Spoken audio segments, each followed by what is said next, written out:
Hey everybody, welcome back to Ravenstead. It's time for another build. I need a spooky mausoleum for my Curse of Strahd campaign. So I'm going to start out with the base here. I'll use a hot wire cutter and a craft knife through this video. Don't worry, I don't hurt myself, so just relax and enjoy the video.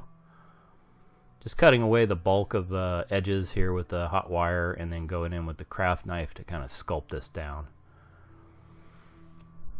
I like a lot of different levels on my scattered terrain. So I'm always trying to be mindful when I'm carving out bases or basing these builds of playable areas where I can put miniatures. And so it's important not to fill up the whole base with contours and foliage and things like that. So I'll get this all carved down. There we go. And then I wanted a couple of stone steps leading up to the little hill. In retrospect, I wish I had kind of carved these in. I ended up just carving out a block here, you'll see, and then filling that in with stonework. But, you know, and it worked out, so make a mistake, just drive on. There we go. Do a little texturing here with a rolled up ball of aluminum foil. That gets rid of all the factory edges, kind of smooths things down. And then I use a wire brush. That's a brass brush. It's a little softer than steel, so it doesn't dig as hard. Just gonna make a little texture on the edges there. So now we're gonna go ahead and build up the mausoleum structure. So I'm using 1 centimeter by 2 centimeter blocks. That way the overlaps work out, so kind of just thinking ahead when I'm building something, how those blocks are going to fit together. It speeds everything up. That and the use of hot glue. You could do this with PVA glue, but I like to work with hot glue. I like these builds to move fast. I'm just texturing up a piece of foam here that'll be a doorway, a little beam over the door, and then I'm going to build in a gate here using some toothpicks. Just glue those in place. And a couple of crossbars here, so both ends are sharp. I can just slide it in place. I'll give you a closer look here. So just jab that one in all the way till the other end passes, and then run it back, and then it's locked in place. Run a little glue across the top here, and then I'll place in that that header. Go. And I need some gable ends for the mausoleum, and then it's going to have a tiled roof. So I'll glue these up. You know, you could put this on the structure itself, glue it right in place, and then trim the angles in. But I thought it would be a little bit easier to trim the angles here on flat surface. So just zip those off. Nice and clean cut there. There you go. And then that'll glue on each end. So I'll get those glued on, and then we'll start on our roof. The roof I'm going to make up with medium weight chipboard. So I get a little measurement here with some proper overhangs. So the measurement times 2. Cut that off, and then make a scoring cut right down the middle. That's the ridge of the roof. That's not going to go all the way through, so it just allows a nice clean bend. Cut the width, and then that's ready to go on. Just like that. I almost glued this down, and then I remembered I got to paint the inside before I do that. So make sure you're doing yourself a favor. Paint those insides. There we go. I'll just black this out.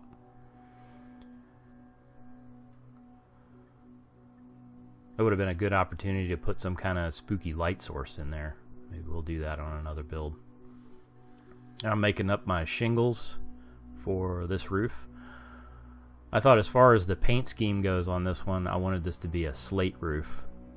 So same as a wood shake roof, at least for the most part, except for the paint colors. Just going to cut the tips off of every other shingle, and that'll give us a little bit more visual interest there.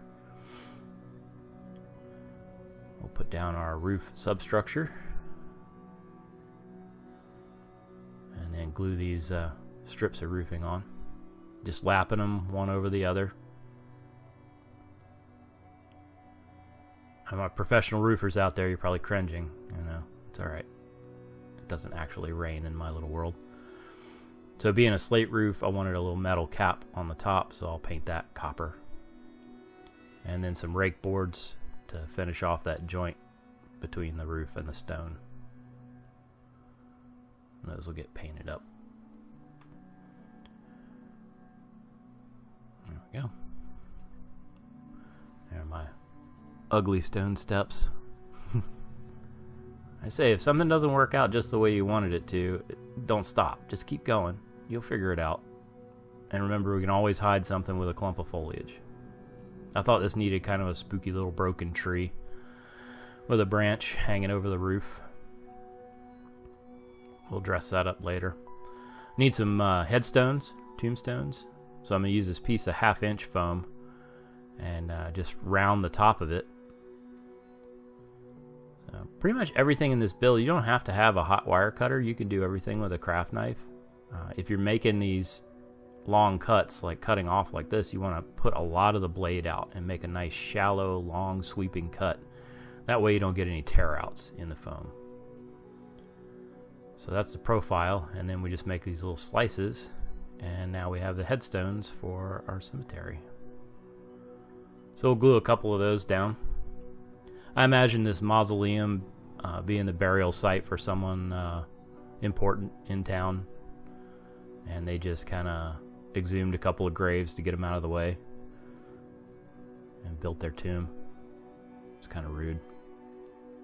So we're going to black bomb this piece. A little mixture of black paint and Mod Podge. That'll stiffen everything up, and then it gives us good shadows to do our painting over top of. So I'm pretty liberal with this stuff all over. So we'll let that dry, and then we can start painting this piece. Do a little dry brushing here with a light gray. That's just going to highlight all the sharp edges. Do the stonework, a little touch on the roof, and then we'll start bringing in the color here once the dry brushing is done.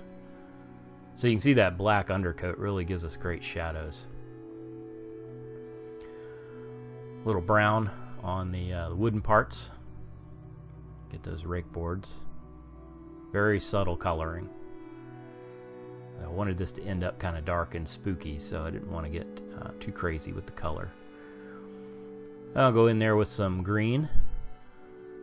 Highlight the areas that I envision are going to be grassy. Get it up on the walls a little bit, on the headstones, a little on the roof. Gives it a nice mossy, moldy look. Get that plank in there. And a very light brown. Going over that tree a little bit. Highlight those rake boards. Any of the woodwork on here. And now I'm going to finish it off with a very light color, like a beige. And that'll highlight all the sharp edges and give us really good deep shadows. And I use this color over everything. So it's over the wood colors, it's over the stone. I'll paint out my copper roof cap here. We'll give that a little patina look later with some washes. And hit those bars. I just made up kind of a gunmetal gray. I'll go over it with some washes. This first one is burnt umber acrylic ink mixed with water, about 50-50. And I go over the whole piece with this. I use a wet on wet technique for all of my washes. I want the colors to kind of blend and run into one another. There we go. A little bit down on the roof. So that's just a bright green acrylic paint mixed with water. It's really subtle once it dries, but you can see it flows right onto the piece.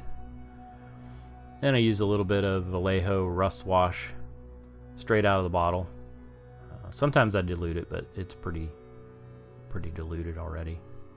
Get those bars. Add a little bit to the stone areas.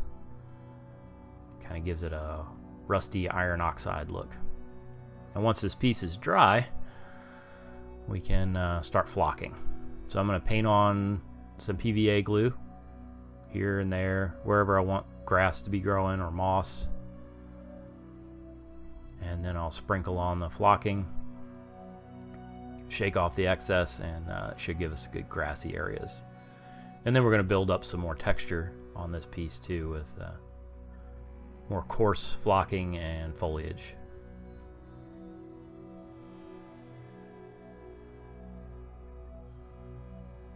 There we go. Little grassy areas.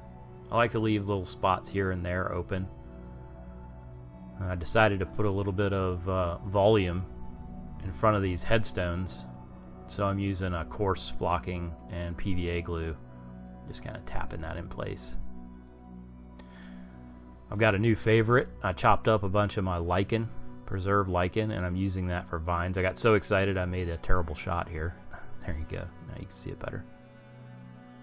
You can see this one a little bit better. So I just paint on PVA glue and then sprinkle this chopped up lichen. And that's kind of leaf color and vines. It's got a great texture. And it really sticks down well to that PVA glue. Watch this. Just give it a little tappy tap. Boom. Let's put in some static grass. You know how we like to hide our mistakes in our globs of glue with our foliage. Gives our critters somewhere to live. That spot right there was really begging for a bush. Boom, right in there. Look at that glob of glue. We're just going to cover that right up. There we go. Give the groundskeeper something to worry over. One more little piece of foliage in here. I think we're almost done. Oh, you guys thought I was going to forget about the rotten plank. A perfect candidate right there over the bars. Just in case an adventurer wants to break in or a ghoul wants to break out. Let me give you guys a look. I'll spin it for you. There it is. The Mausoleum. Ready for my Curse of Strahd campaign. Thanks for watching, guys. I really appreciate it. I'd love to hear from you. Leave me a comment down below. Make sure you subscribe to the channel. I got videos coming out all the time. Check out my Patreon page too. Man, that roof turned out pretty cool. Nice. There's the rotten plank.